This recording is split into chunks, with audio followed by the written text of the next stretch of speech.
You discussed the potential for bonds to correct. A huge influx of capital will be looking for a new home, and that won't just be in equities. The only place remaining that comes to mind is commodities, and particularly precious metals. Yes, correct. But I also have to say the equity markets worldwide is very large, and there are some equities that are not terribly expensive.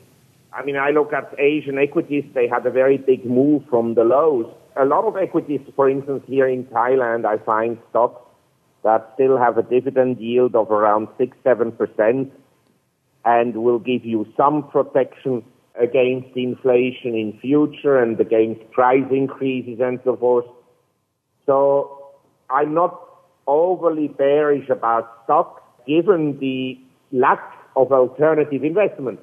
Because for a lot of individuals, it's just difficult to buy commodities. It's easy for them to buy gold and silver, but it's difficult for them to buy, say, commodities that have significant contangos, in other words, forward premiums, because they can buy a commodities ETF, but unless the commodity goes up very substantially, they lose money. Say the natural gas 12-month out contract sells at 100% premium. So the natural gas would have to kind of double from here over the next 12 months before you would make money in a natural gas ETF. You know, gold has meandered for almost 2 years in a very broad trading range. It appears to be winding up for a considerable move, and it's one of the few markets that has maintained a long-term uptrend. I own gold, and this is my largest single position in my portfolio,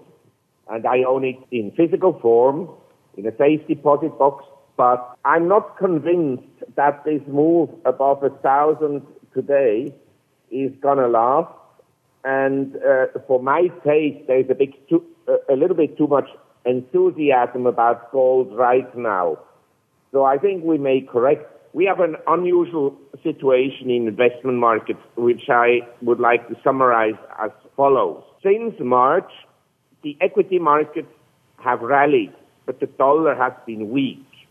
In 2008, the equities markets were weak, but the dollar rallied.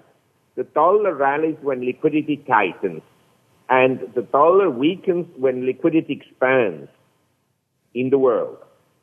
So now we have a situation where equities have been strong since March, commodities have been very strong, gold less so than other commodities because gold never went down last year the way other commodities collapsed, like oil from $147 down to $32 at the end of 2008. So gold has been relatively stable. Now, will gold just soar from here? I'm not sure. But I repeat what I said in the past.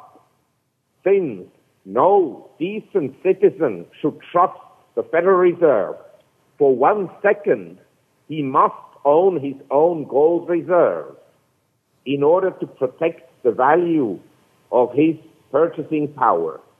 And it's very important that every citizen owns some gold, because the government will make sure that money will become worthless. I just looked the other day at the military expenditures and at the engagement of the U.S. now and increased engagement in Afghanistan, and also at the increased usage of so-called contractors, mercenaries. It's a very dangerous trend. And I understand that Americans insist on their constitutional right to own guns, because these mercenaries could turn one day against U.S. citizens. Can we reestablish ourselves as the global economic superpower? Well, I would say that the economic development of the United States after 1800 up to the 1950s was essentially an economic miracle in the world, in the sense that the U.S. became the most powerful economy, highly respected, the world's leading innovator, and also most powerful nation in terms of its military capability relative to the rest of the world.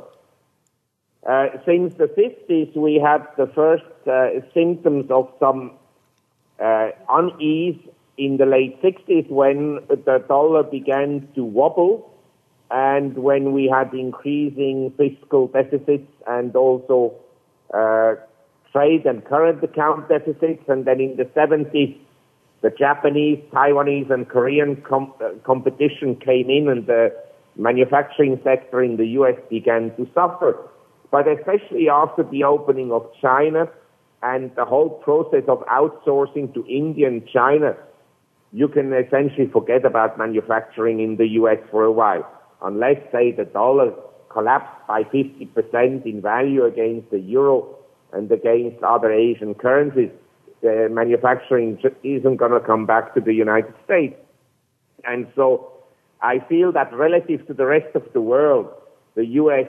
is losing out. It doesn't mean that the U.S. will fall to the bottom of the ocean, but the standards of living, in my opinion, haven't increased for the average family in the last 20, 25 years, and in my opinion will continue to deteriorate. In Asia, we have nations like China and India that will become larger and more significant, and emerging market complex, in other words, also Brazil and Central Asia, the Middle East, Russia, and so forth, will become economically more important in the world.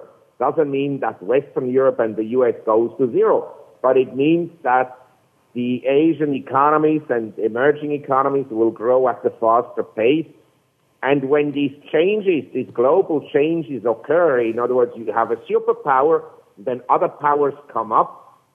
The problem is that the superpower wants to contain the rise of the emerging powers, and the emerging powers want to have more say, and then it comes to tensions in the world and eventually to war. Would you agree, for the United States to remain competitive, our wages would most certainly have to also become more competitive, and we most certainly would have to return to a manufacturing base? The emphasis in the U.S. should be on savings and capital formation. In other words, capital investments. Capital investments can be in education and R&D. It doesn't necessarily have to be in the construction of a new manufacturing plant.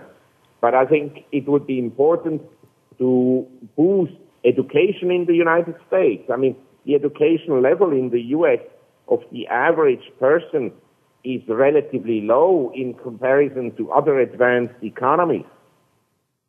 So that's what I think should be done. Please help folks navigate their internet browsers to your website to find out more about your work. The website is called gloomboomdoom.com, and it's all in one word, www.gloomboomdoom.com. Thank you, bye-bye.